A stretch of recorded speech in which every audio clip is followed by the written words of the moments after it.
Tell us the story about the girl who was deaf and mute. Yes. So every Wednesday, popes do what is called the general audience. So I was at the gate allowing people to come in. And for people that are listening to us, if they've been to an audience, they know that you have to have a ticket, right? And the ticket is just a color that basically puts you in a specific area, either in the hallway or in the square, right? So I am there, I'm looking at all the people and, whatever.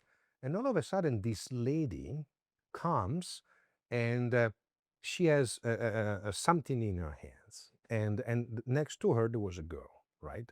Probably 10, 11 years old. And she says, scusa in Italiano, I'll tell you in English. She says, sorry, my daughter did this drawing. Would it be possible to give it to His Holiness? That's normal questions, right? People do that all the time to guards. Can you give this to the Holy Father? Never cash. I'm joking. But, there was a drawing, okay?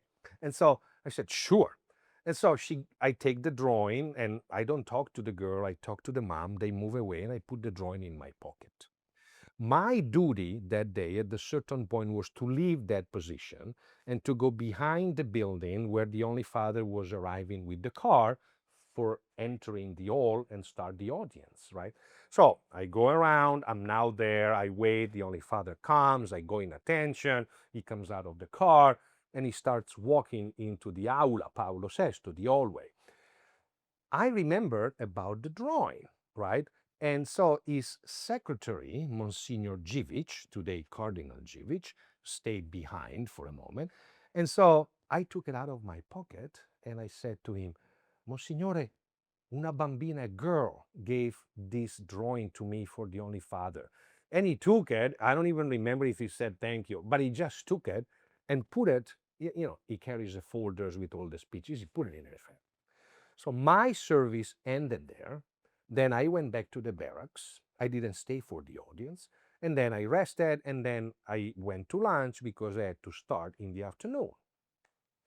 While I was having lunch, the guards that stayed, sorry that it's a long story, but you need the details.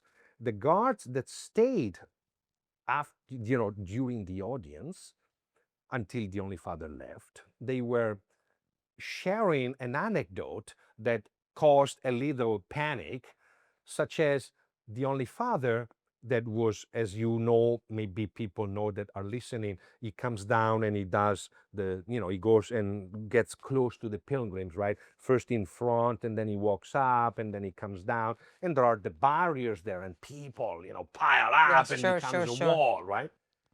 The guard said that he was walking up the central aisle and all of a sudden he stopped and he walked back.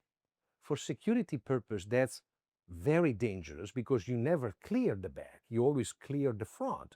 The back, I don't care what's in the back, sure, right? We passed, right? So for the guards, that was a moment of what is he doing? Where is he going?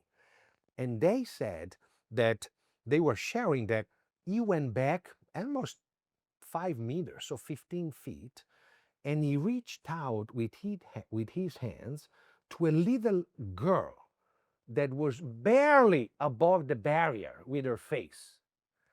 And he blessed her mouth and her ear. And then he walked away.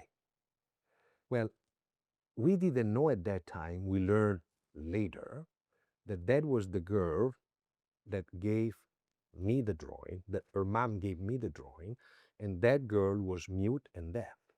And when he blessed her mouth and her ears, she started talking and hearing.